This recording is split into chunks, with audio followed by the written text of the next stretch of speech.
Je voudrais, à l'entame de mes propos, saluer les importantes réalisations effectuées ces dernières années par le RAFPRO et ses fonds et institutions membres dans le financement du développement du capital humain. En effet, dans un monde en profonde mutation, marqué par la transition numérique et écologique, nos systèmes de formation professionnelle doivent être agiles. Le RAFPRO est l'outil privilégié de cette agilité.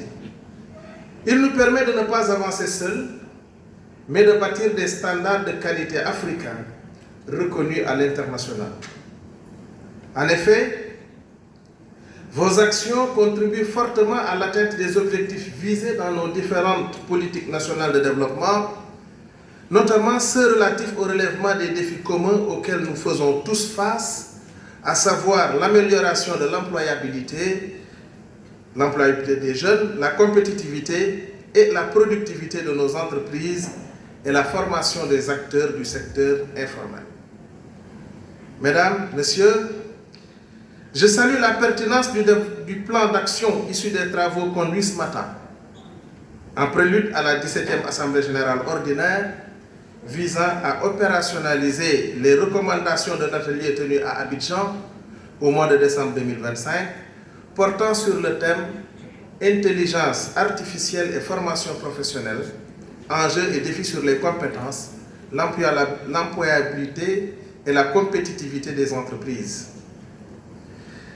L'avènement et le développement des technologies numériques ont profondément transformé le monde du travail et cette dynamique entraîne la disparition de certains métiers et l'émergence de nouveaux. L'intelligence artificielle, l'IA, va transformer le monde, redéfinir l'avenir et le domaine de la formation professionnelle ne peut rester en marge de cette évolution. L'IA constitue un puissant outil pour améliorer les pratiques pédagogiques, les parcours de formation et optimiser la gestion des organisations de formation. Je félicite vivement la vision, le leadership et l'engagement du RAFPRO pour cette attention particulière et l'organisation de l'atelier sur la thématique de l'IA qui nous interpelle tous. Je fonde un réel espoir sur votre engagement et votre capacité à conduire toutes les réformes envisagées dans le plan opérationnel. Mesdames, Messieurs, je salue la présence et l'engagement des partenaires au développement et vous invite à soutenir davantage la mise en œuvre des innovations portées par le RAFPRO dans le cadre de son nouveau plan stratégique couvrant la période 2025-2029. Je remercie l'ensemble des acteurs des secteurs publics et privés, de la société civile et de toutes les organisations internationales et sous-régionales accompagnant les politiques de développement des compétences de nos pays.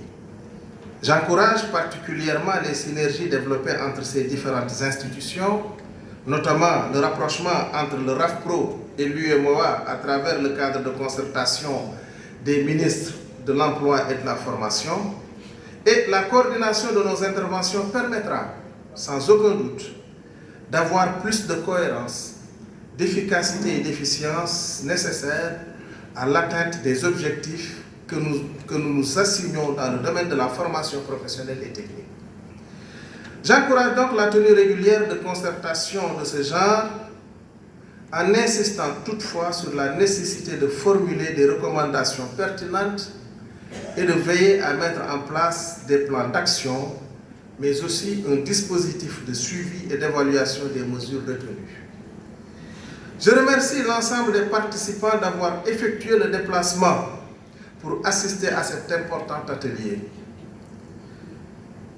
Sur ce, je déclare officiellement ouvert les travaux de la 17e Assemblée générale ordinaire du RAFPRO, puisque le développement ne saurait être rien d'autre que la compétence. Vive le RAFPRO, je vous remercie de votre bien aimable attention.